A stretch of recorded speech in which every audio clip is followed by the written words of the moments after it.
Welcome to SS TV 5 ప్రేక్షకులకు నమస్కారం. హరీష్ రావు పైనే పెద్ద కుట్ర జరుగుతుందా?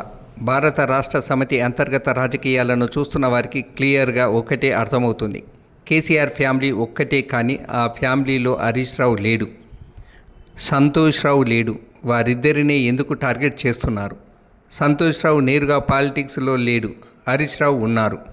ఆయన బీఆర్ఎస్లో కేటీఆర్ కన్నా ఎక్కువ ప్రభావం చూపగల నాయకుడు అనేది ఎక్కువ మందికి నమ్మకం. ఇప్పుడు ఆయనపైనే ఎందుకు కుట్రలు జరుగుతున్నాయన్నది కొంతమందికి వచ్చిన సందేహం. హరీష్ రావుపై ఇప్పటి వరకు నిర్దిష్టమైన ఆరోపణలు లేవు. ఆయనకు పెద్ద పెద్ద వ్యాపారాలు ఉన్నాయని, ఆస్తులు ఉన్నాయని ఎవరు ఆరోపణలు చేయలేదు. బీఆర్ఎస్ నేతలు అసలు చేయలేదు. ఇప్పుడు కొత్తగా కవిత సంచలన ఆరోపణలు చేస్తున్నారు.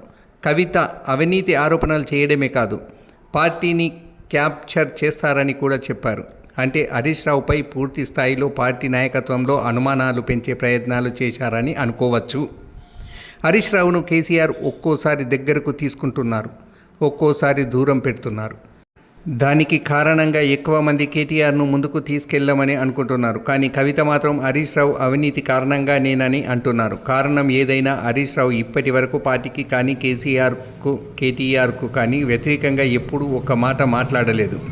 కానీ హరీష్ రావుపై ఇప్పుడు భయంకర దాడి పార్టీ నుంచి జరుగుతుంది. దీని వెనుక ఏదో ఉందని అనుమానించక తప్పని పరిస్థితి కనిపిస్తుంది.